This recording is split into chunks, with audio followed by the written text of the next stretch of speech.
let's talk about a couple of things. I'm going to be fairly quick because I want to hand over to you two, so we can get you on as well. The first thing we need to understand is the RAS. It's the reticular activating system. And basically Oh, Veit, talk to us in English. What is I that? will. RAS. Just in case someone has heard the term, come on, I want to show off that I've got a PhD in brain imaging. Okay, we'll admit that you have that. The RAS, the reticular activating system, is a part of your brain that basically filters out information you don't need and lets in the information you need. So the example is, and I'm sure everyone who's over 18 and has a car on the call will know the situation where you buy a car, and the moment you start looking for this new car, suddenly it is everywhere. And not only the model, it's actually the right color. If you're looking for that red, whatever, Mini, the Mini, whatever they're called, they're the wonderful little toys, then that is driving around everywhere. And that's basically your RAS in action, is because this is important to you at the time, when you're shopping for this new car. That's why you see it everywhere.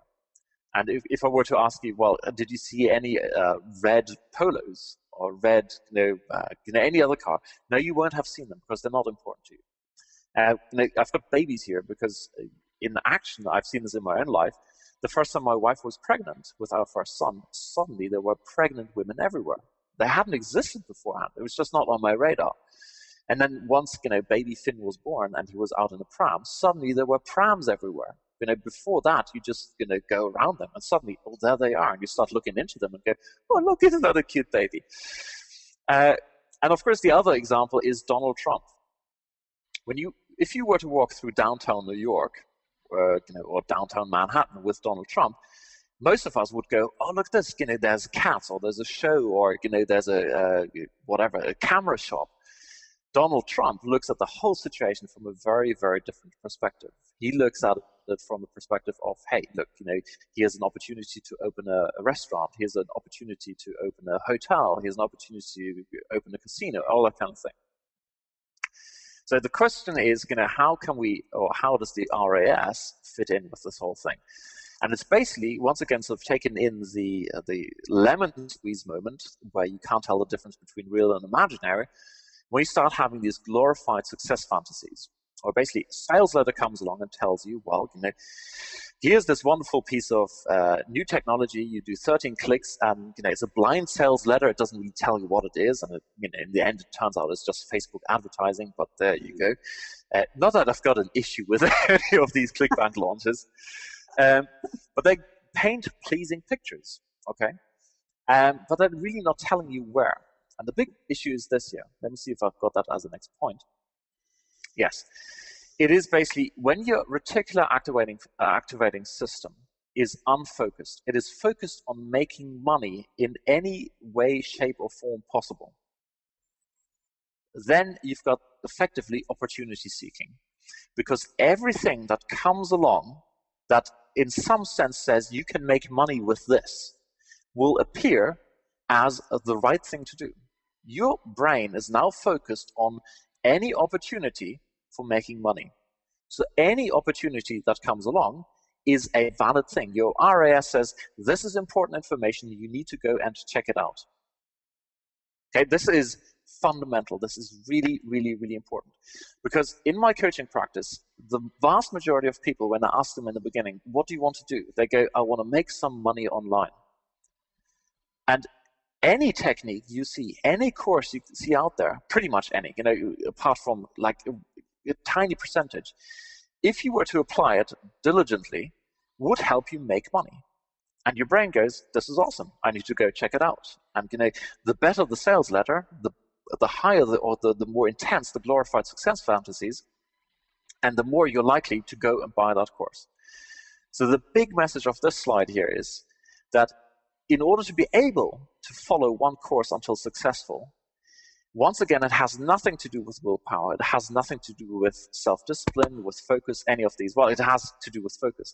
But basically what you need to do is you need to start by defining exactly what it is you want to achieve. And this is, we're almost going over to Nancy and Kim in a second, because they're absolutely brilliant at helping you do that, at focusing on the one thing you want to achieve.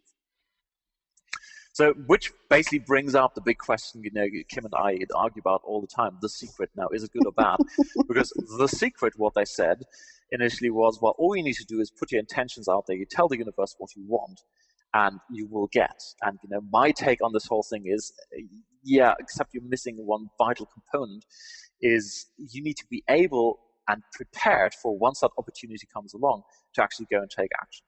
And, I think you two are going to talk about that in a second. That's true. That's right, Veit. So one last thing, the solution to my part. This is I told you in the beginning there was a book, and I'm going to give you the title. You can go and check it out, and it's basically called Changing for Good. I didn't put the name in here. Apologies for that. It's by James Prochaska, and they did a giant study where they, tens of thousands of people, where they looked at dozens and dozens of different behaviors, which all had exactly this one problem here. They all had this wonderful curve of stress going down by some chosen method and going up again, and basically a vicious cycle developing. And they figured out, what is the difference between those who change successfully and those who don't. And basically what they came up with was that the majority of people who change successfully, they go through 5 distinct stages of change. So what I've got is, and I've been running this for over a year now, is a program. It's called Bare Knuckle Productivity, where I guide you through, or basically I take that fundamental principle of these 5 stages of change and I guide people through it. And that's basically the solution to all of this.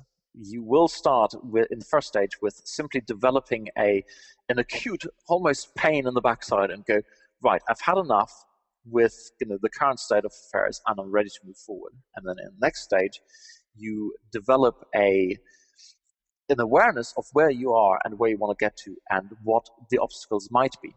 And the big message of, in addition to that, it's 5 stages of change, of changing for good, is that the only type of action you ever want to take is moving to the next stage of readiness. That was the one big message. So they've got 5 stages, and they're saying anyone who succeeds at changing from being unfocused and jumping from one thing to another to someone who is focused and follows one course until successful, is that they work on themselves by moving from one stage to another. And they find basically these 5 stages. Whereas anyone who's unsuccessful has these typical New Year's resolution type things where they go, right, I'm going to take massive action. I'm going to jump in. I'm going to make big change. This time it's going to be different. And they found in practice that is impossible to maintain. Okay. And fortunately, you two, Nancy and Kim, are going to talk about in a second how their work supports all of this. So anyway, that is the solution. I've run this for quite a while, and I think we'll talk about that in a second again.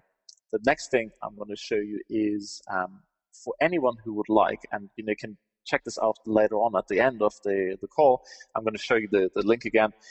What I've done is because I've worked with so many people, I've done a webinar recording. It's about 40 minutes or so, where I show you the top 7 reasons why people, or how this, being unfocused and jumping from one thing to another manifests.